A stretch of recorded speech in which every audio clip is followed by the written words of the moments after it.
It is a choice he needs to make in the way he makes his submissions while in this committee. Chair, the only arm of government I cannot serve is the judiciary, because I'm not a lawyer. I can go back to township and win. You are going out of order. I've had it is me who is making decisions. Yeah. Proceed. I've told you to proceed. I've told you to proceed. She's a junior member. You are in order. You cannot describe members as junior.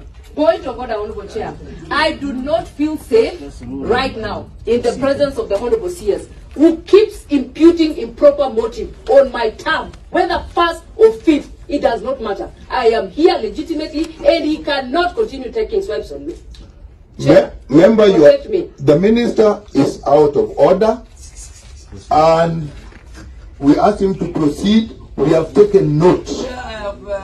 Minister, withdraw those statements. And Minister, as a chair, I'm taking exceptions to your conduct. I'm taking exception to your conduct. So you are withdrawn, so proceed.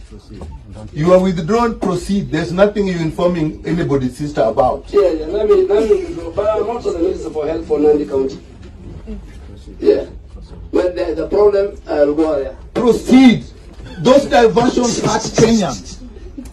No, Chair, but you must also weigh in on your members not to attack. Chair, point of order. Members of the executive. We have a right when we come to the compound of parliament. And I have seen ministers attacked here. And I have lived here for 20 years. I will not allow somebody can only attack me within the reading of the standing orders.